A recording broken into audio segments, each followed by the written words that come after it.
wabarakatuh. Kembali lagi di podcast Perdosi On Air Medan bersama saya Mulzara Sinta. Nah sahabat, kali ini kita akan membahas tentang sleep disorder atau gangguan tidur. Pasti para masyarakat banyak nih yang mengalami yang namanya gangguan tidur. Nah untuk lebih lanjut kita akan bahaskan di podcast ini. Makanya buat sahabat Perdosi harus nonton podcast ini sampai akhir dan jangan lupa terlebih dahulu untuk tekan tombol subscribe-nya serta aktifkan lonceng notifikasinya. Dan kali ini narasumber kita ada Dr. RAD Puji Astuti, spesialis saraf konsultan. Beliau merupakan staf pengajar Departemen Neurologi Fakultas Kedokteran Universitas Sumatera Utara. Assalamualaikum dokter. Waalaikumsalam. Gimana kabarnya hari ini dok? Alhamdulillah. Alhamdulillah. Oke, nah dokter, kita kali ini mau membahas tentang gangguan tidur nih dok. Biasanya mungkin rata-rata masyarakat itu pernah mengalami ya dok yang namanya nggak bisa tidur gitu kan, atau susah tidur. Nah mungkin boleh dijelaskan dulu dok sama sahabat Perdosi, kira-kira apa sih itu gangguan tidur?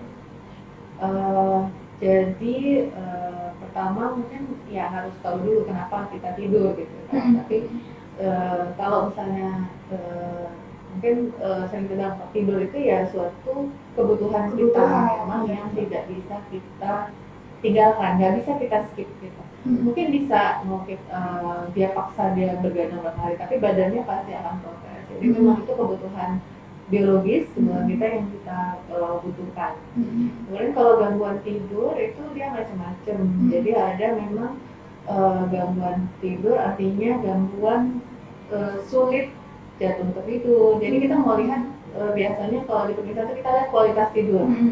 Kualitas tidurnya gimana nih, bagus atau enggak? Kalau kualitas tidurnya enggak bagus, artinya dia ada gangguan tidur kemungkinan.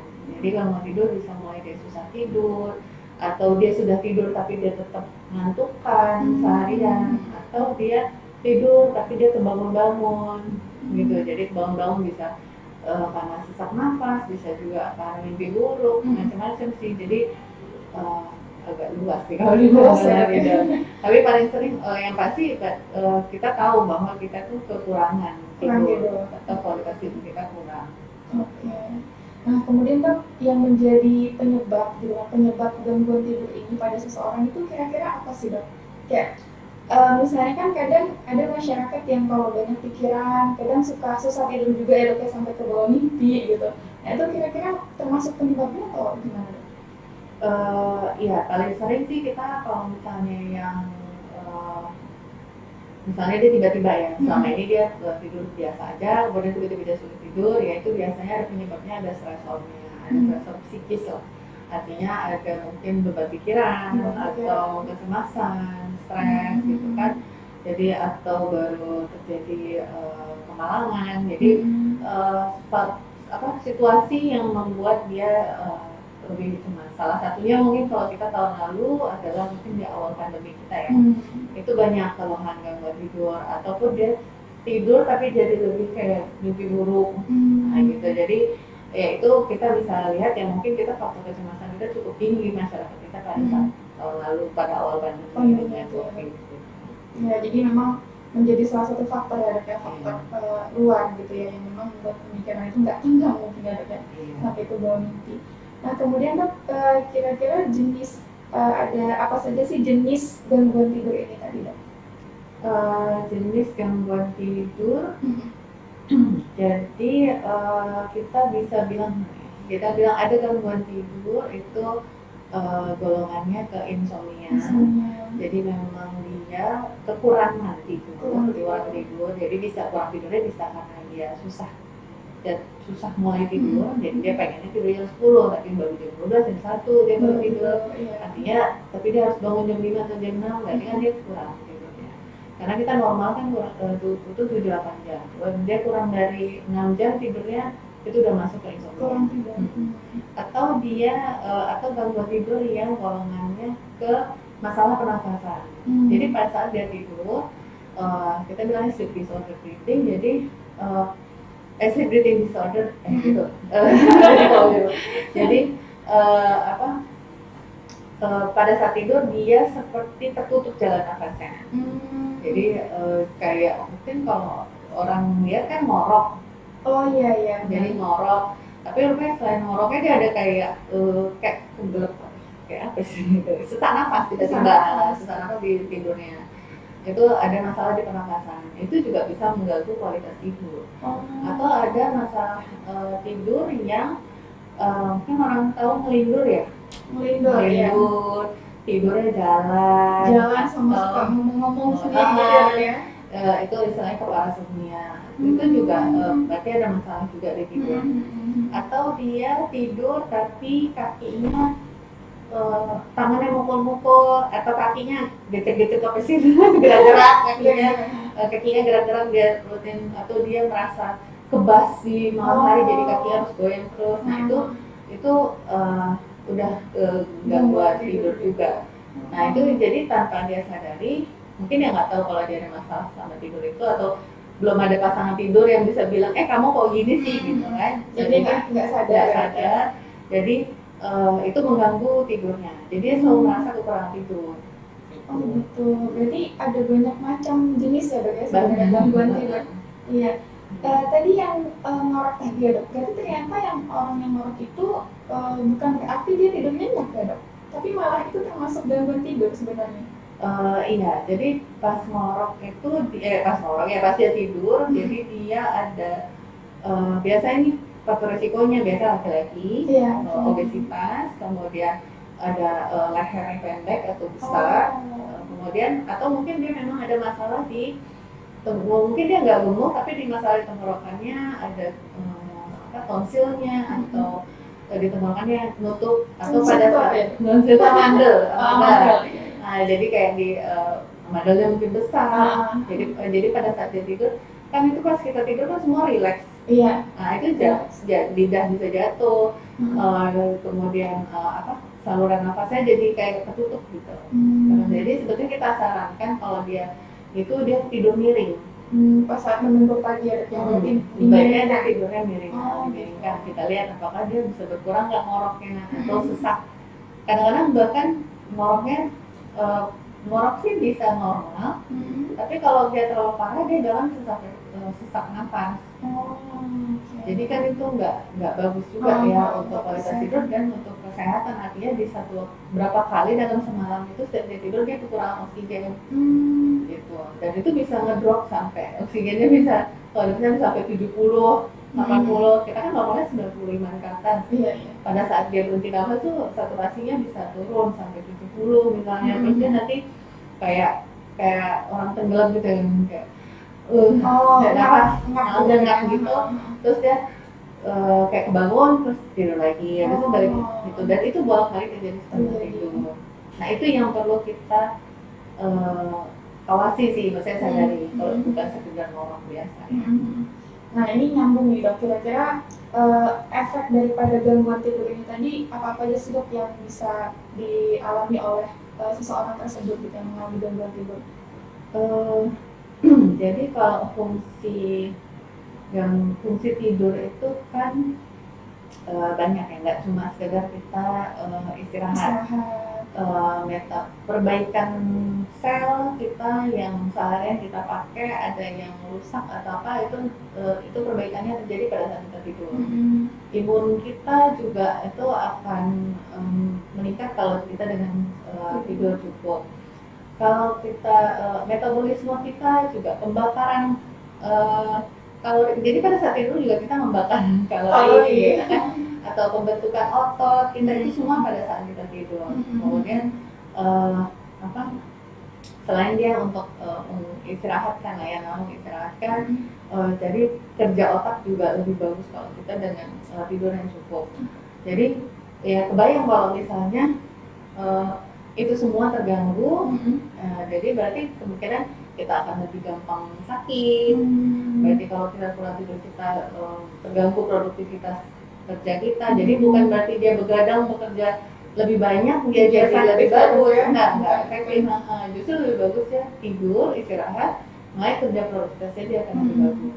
Kemudian imun bisa turun tadi yang bilang. Terus kalau metabolisme terganggu dia akan bisa lebih gampang terkena penyakit seperti penyakit gula atau kegemukan gitu. Tensi bisa juga ya? Bisa, penyakit hipertensi ataupun denyut jantung. Pokoknya intinya fungsi tubuhnya ikut terganggu kalau dia kurang tidur. Berarti bisa menimbulkan penyakit lain ya dok ya? Menimbulkan penyakit lain. Iya. Dan mungkin salah satu juga yang kayak kan saya kalau bisa selalu promote healthy lifestyle. Jadi nggak cuma kayak kita jaga makan dan olahraga, tapi cukup tidur. Karena sama aja kalau kita udah olahraga dan kita jaga makan, tapi kalau kita kurang tidur, artinya kita akan konsumsi makan lebih banyak. Terus pembakaran tubuh kita juga nggak akan bagus, pembentukan otot kita juga akan bagus, jadinya ya nggak dapet gitu pola hidup sehatnya idealnya gitu. Berarti kalau misalnya sahabat Perdosi ada yang memiliki kerjaan menumpuk, mending di stop dulu gitu ya dok ya, jangan sampai begadang. Ini biasanya terjadi sama anak muda juga nih dok yang lagi skripsian gitu ya. Iya. Suka begadang gitu.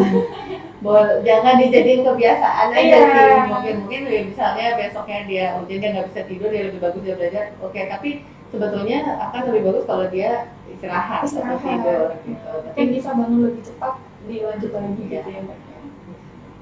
Oke, kemudian dokter kira-kira gimana nih penanganan ataupun cara mengatasi atau kita bilang pengobatan dari gangguan tidur tersebut?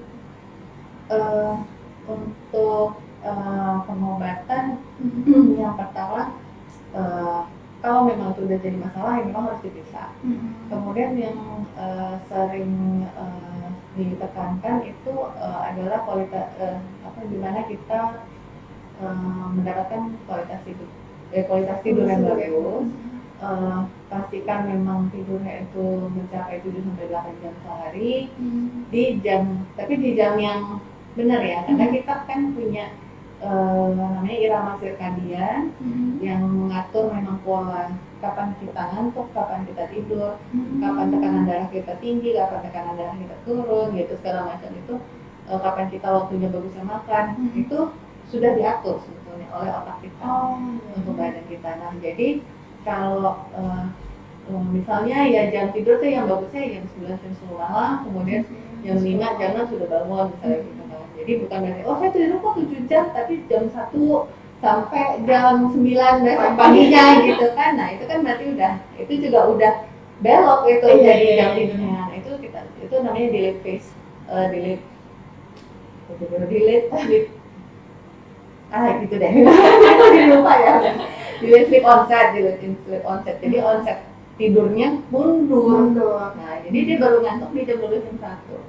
Nah, itu jadi memang intinya ngerti dulu sih kualitas tidurnya bagus gimana, berapa jam, kemudian disiplin jam tidur dan pastikan nggak ada olahraga berat atau makan berat sebelum tidur. Kemudian kita nggak bawa kerjaan ke tempat tidur misalnya. Jadi ya udah benar-benar memang kita mau istirahat aja di tempat tidur, pastikan memang ruangannya juga gelap, nggak bising atau nggak ribut dan cukup dingin lah ya, maksudnya nyaman lah untuk seseorang. Jadi memang itu faktor-faktor yang harus kita cari dulu, jangan-jangan apa nih yang membuat saya nggak bisa tidur, membuat tidur itu yang perlu disadari dulu gitu ya. Jadi diketahui dulu. Karena kan kadang-kadang mungkin dengan memperbaiki satu kebiasaan aja dia udah bisa jadi tidur dengan baik gitu ya. Dan pastiin memang punya olahraga teratur juga, jadi badannya tetap aktif, olahraga aktif. Jadi salah satu yang sering saya rekomendasikan misalnya susah tidur di malam, mungkin olahraganya bisa ke sore. Jadi badannya udah capek, lemah, udah habis makan udah mau tidur. Tidurnya. Misalnya nanti kalau olahraganya pagi, udahlah dia kurang tidur, pagi olahraga seharian dia malah jadi nggak aktif, nggak produktif. Tapi jadi masih cas matanya. Tapi atau mungkin jadi lemas jadi seharian, udah kurang tidur, olahraga lagi pagi-pagi. Nggak, jadi mungkin udah aktivitas ya, sorenya olahraga, jadi badannya lebih udah capek lah ya, udah pengen istirahat, jadi mudah-mudahan bisa bantu tidur. Itu salah satu masukan sih, kalau setiap orang mungkin bisa beda-beda. Nah, jadi kira-kira kalau misalnya mereka harus banget ke dokter itu saat gimana dok? Eh, itu kalau memang gangguan tidurnya udah sampai mengganggu ya, jadi mengganggu ke kesehatan mental misalnya, ke kesehatan fisik tubuh, ataupun udah mengganggu kegiatan dia sehari-hari sampai aktivitas sehari-hari, atau mungkin bahkan ada kayak penyakit-penyakit tambahan misalnya jadi ada darah tinggi atau gula. Itu mungkin perlu dievaluasi juga tidurnya gimana. Perlu dicek ya dok ya. Ya, tapi yang pasti sih biasanya kalau mau periksa ya kalau dilihat kualitas itu sudah mengganggu kegiatan aktivitas sehari-hari gitu ya dok. Oke. Nah, jadi gitu ya sahabat Firdosi, bagi kalian yang udah merasa keganggu banget aktivitasnya, buruan atau segera untuk dicek ke dokter gitu.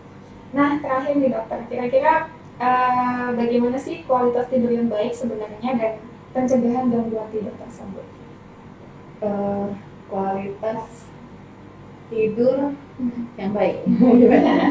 Kalau dibilang buat tidur itu kan kita punya gelombang tidur yang berlangsung selama kita tidur. Jadi ada fase dia non REM dengan REM, ada fase 1, 2, 3 sampai 4 dan itu berulang sepanjang kita tidur. Misalnya mungkin untuk gambarannya misalnya pernah terbangun misalnya jam 1 atau jam 2 kayaknya mimpi tapi nggak ingat terus tidur lagi gitu, tapi pas sudah semakin kita mau bangun kan kita mimpinya makin jelas, itu berarti remnya lebih panjang. Jadi artinya jadi pas sudah kita bangun pagi tuh iya nih tadi aku mimpinya gini kayak kesel gitu, kita ada juga kan atau kok mimpi aneh ya, tapi lebih ingat gitu. Jadi itu menunjukkan bahwa sebetulnya kita punya pola selama kita tidur itu ada gelombang di otak kita. Jadi kualitas tidur yang baik adalah jumlahnya pas 7 sampai 8 jam supaya gelombang yang di otak itu jalannya juga lengkap. Kalau nggak lengkap dia nggak dapat juga fungsinya ke tubuh kita gitu. Jadi memang itu kualitas tidur baik dengan jumlah jam yang pas, pasien juga merasa sudah cukup istirahat, jadi pada saat bangun dia segar dan sudah cukup istirahat.